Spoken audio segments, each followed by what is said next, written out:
Namaste. We're with Gautamji once again, and thank you, Gautam, for your time. Today, we would discuss a very important tool rather than a topic, which I would like to ask you, Gautam, that the internal process of surrender to Baba that a surrendered devotee goes through life's events. Take, for example, an illness or a loss, as opposed to either a beginner devotee or just the average person. What are the thought processes, the emotional processes, the bhav that a surrendered devotee has amidst these life events? If you could comment on this. Actually, Nick, it's very simple. Surrender, true surrender, is the total acceptance that everything is His will. That's it. The Bible says, the 4 words in the Bible, Thy will be done, which means not my will, O Lord, but Thine be done. So if we are totally surrendered to Baba, we would be living this, that whatever happens in life, in our lives, is God's will. Our God is Sai Baba. Yes. It is His will. This is true surrender. Now, let's look at surrender. What can we surrender? Can we look at that? We can only surrender what is ours. Now, what is ours? Is anything ours? From birth to death, what is truly ours? If it's an object, we've got it from somewhere. If it's a relationship, it has come our way, either by karma, which all relationships are, but let's say family karma, or friends, or whatever. Everything has come to us, has been given to us. Our pleasures have been given to us, our pains have been given to us, our karmic bonds have been given to us. We have really not exercised any choice over all that. Our breathing has been given to us. The blood coursing through our veins is given to us. Sitting here is given to us. So can we really surrender any of this if all this is not ours in the first place? It is given to us by a higher force. Therefore, surrender is knowing that just as it has been given to us by the higher force, it can be taken by the higher force. But we tend to grasp, we tend to clutch, we tend to hold tightly. We get identified with all these things. We don't want to let go. That is when surrender is difficult. You see? So, true surrender is to accept that even loss is meant to happen. We may not like it, but we have to even surrender that feeling of not liking it to Baba. You see, any thought, emotion, which is internal, even that has to be surrendered. Surrender is not only of external things, that if something happens to me which I don't like, I have to surrender to it. That is one aspect. But to surrender to each and every thought and offer it back to Baba, offer it to the Divine, that is living a life of surrender. That is not easy. That is not easy. Because our surrender is a selective surrender. Correct. We negotiate with Baba. Yes. That I am okay to surrender this I don't want to surrender. That is a process of transaction, of negotiation. If you had been living the full understanding that everything is God's will, that would be living a life of surrender. I want to take an extreme example of Ai's, for example. She has had excruciating back pain over the years, and I have tried many a time to take her to various doctors, seeing the pain, take her to, or rather take therapists to her for the pain, or something for pain relief, but she never showed any interest, and all she would say is, Baba is my master, he will take care.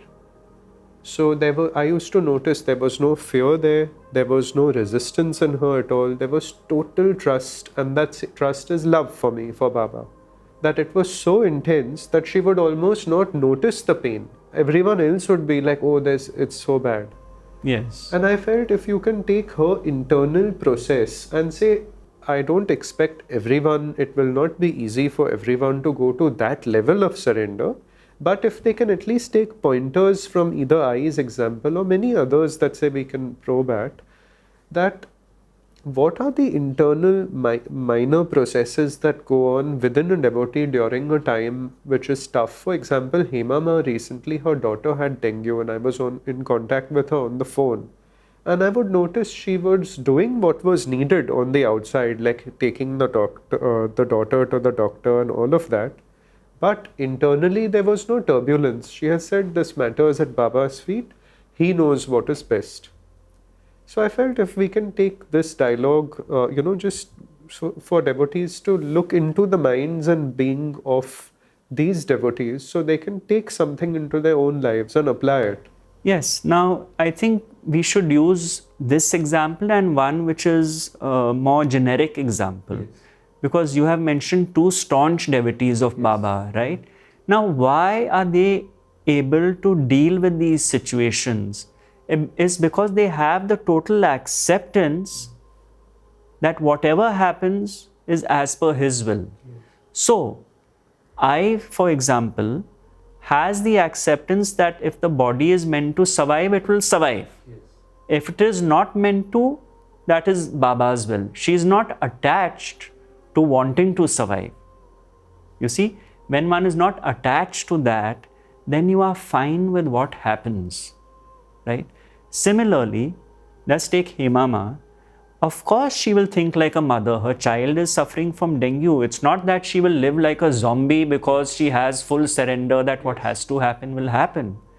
But that faith, I'm not referring to faith that my child will get okay, everything will be bright sunshine, positive, beautiful roses. I'm not referring to that faith. I'm referring to the unshakable faith that what is meant to happen will happen by the grace of Baba and because his eye is on the situation. That is the faith I'm referring to. That is called surrender. So when one is surrendered to that degree, the mind is not troubled beyond a point.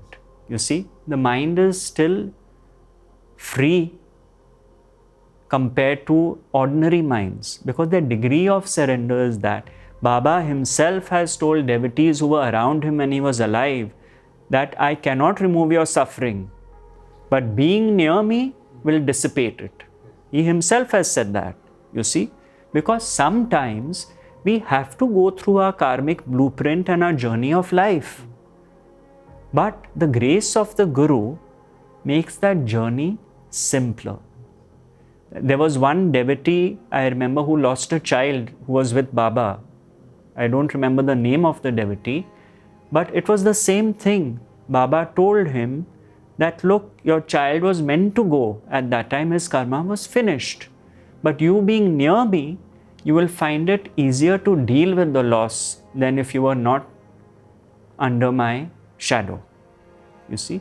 So these extreme examples, that's why they become living embodiments of the teaching. That's why you have them on your channel. Now let us take ordinary people like us. What does surrender mean for us? We may not have that exalted position of seeing everything in that light.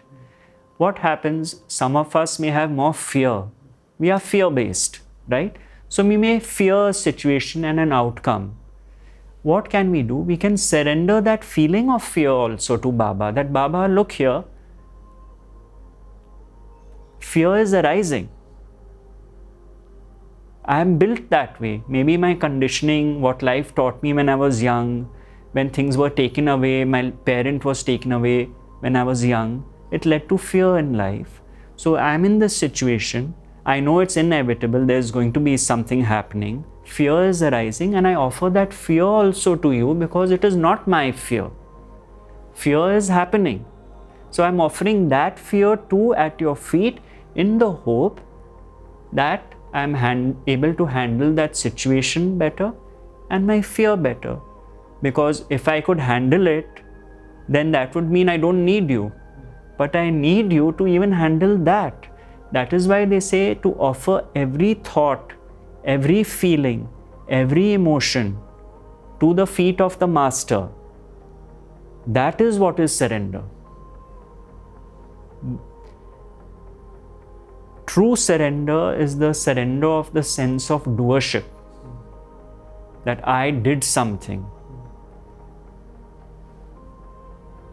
True surrender is to offer the sense of doership to God. And that is the message of the Bhagavad Gita. That is the message where Krishna tells Arjuna that the ego deluded thinks I am the doer.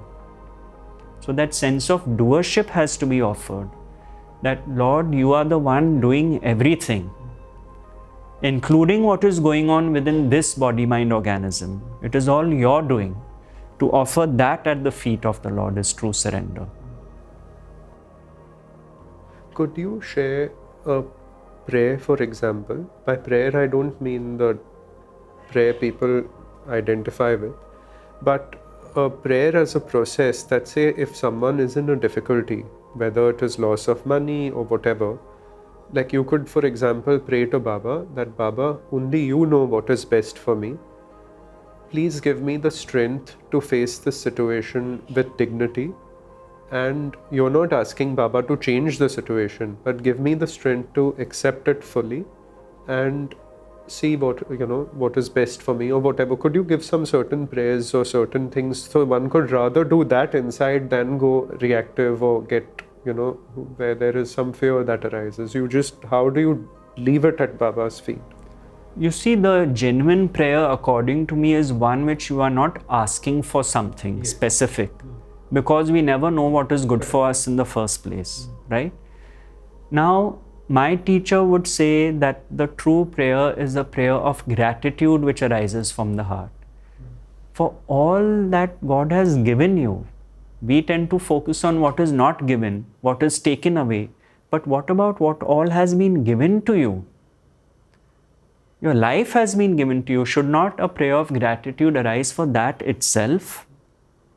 Whatever love you experienced has been given to you. Should not a prayer of gratitude arise? That is one kind of prayer. Another kind, now for me, and the example you used, for me when I was young, my prayer was, please give me the strength to deal with life's situations. Because I realized early on, very little was in my control. Life was more pain and less pleasure. So how to deal with it? With peace, equanimity, calm and tranquility is what I was seeking from a young age. That was a prayer. Now, in this book, A Course in Miracles, which is very popular in the West, there's another beautiful prayer, which is almost like saying that, dear God, please release my fear-based thoughts. That is the only prayer, because so much of our thinking is fear-based.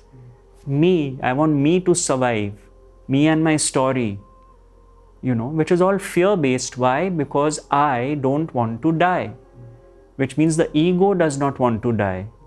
And the Buddhists have said that all fears in life are ultimately the fear of death. Death of what? Not death of the body, because the body when it's dead is dead. It is the me which is afraid of dying. The me with its sense of doership is what is afraid of death. So, dear Lord, please release all my fear-based thoughts is a prayer. Because you can't do it, because you are fear-based. So you offer it to the higher power to help you through that journey. So the other aspect is that there is no harm in praying for the health of loved ones, because of course you would want everyone to be healthy, or not even loved ones, everyone. That is a genuine prayer. You don't want people to suffer. Health is one, financial difficulties, whatever it may be, because there's a felt oneness with being. To use Eckhart Tolle's words, you feel one. So someone else's suffering is your suffering. You don't want them to go through that. But when the understanding is there that we all have our destinies to play out, the prayer is just one to say that, Lord, please be as gentle as possible through that person's karmic journey. These are prayers from the heart. To pray for certain outcomes, for certain relationships you want in your life, for certain deals to happen in business. Okay, fair enough. That's also genuine because that's arising. But what we do is we latch that onto an outcome, that I want a specific outcome. So prayers which are not based on outcomes wanted a certain way, those are the genuine prayers. To accept that yes, I want this, but I do know that whether or not I get it is your will. That is a genuine prayer. Sometimes I would wonder that how does one truly know what is God's will? And then in time, I could be wrong, but I felt when resistance comes in an event, see, when you truly go with the flow of life, accept everything as it is, that is God's will in action. Now, naturally, there are certain events that come, or say you want to make a decision or an apparent thing like that you wish for. If it comes unasked and naturally, then it is coming. But when there is resistance there, then it's a sign for the devotee to look that it may be not meant to be. Don't push it beyond a point. Like you may try once. If it doesn't work, let go. Right. Could that also be a pointer? Because so much of suffering is people trying to push the boat up the hill. Yes. Yeah. And that causes more conflict. Yes. And by all means try. Yes. If you are determined, like they say that, for one who keeps trying, there is no failure, etc. If that is your nature and you are determined for an outcome, keep trying. Your nature may be to try 100 times. But as long as you are clear that your trying 100 times does not guarantee the outcome. You see, what we do is we get focused that no, if I try, I will definitely get it. That is not true. That may happen in some instances. It will not happen in all instances. Some things are not meant to happen. To live this understanding that some things are not to happen is not meaning to live fatalistically. It is to live knowing that if something is to happen, it will happen. That is what Ramana Maharshi has said, that what is meant to happen will happen, and what is not meant to happen won't, try as you may. So the best course is to keep silent. And when he said to keep silent, he didn't mean to talk less. He meant the silence of the mind. When you accept that what is meant to happen will happen, and what is not meant to happen won't, the mind is automatically silent. Now, is that not a prayer? That is also a prayer. The best prayers are the silent prayers.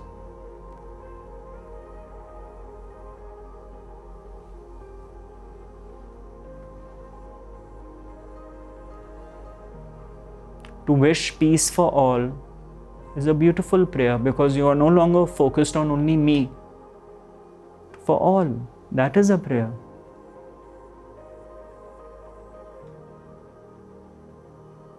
Sai Baba's life was a living prayer. The fact that he could feel what someone was feeling hundreds of miles away is a prayer only.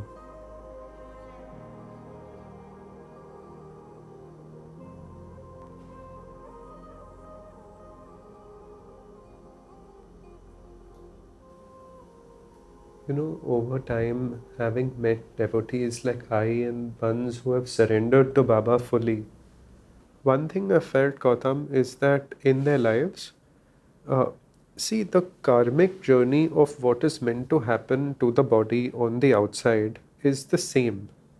Baba will reduce the intensity of their suffering, that is guaranteed, where on the outside what is to happen will. But I used to reflect on this how.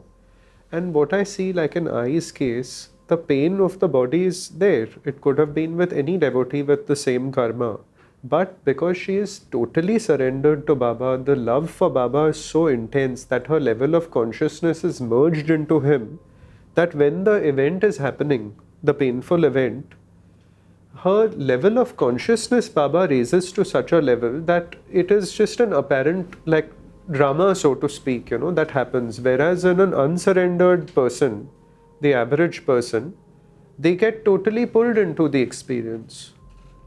Yes, because you see, what happens is we overlay what is pure physical pain with a lot of psychological pain about the physical pain. Yes.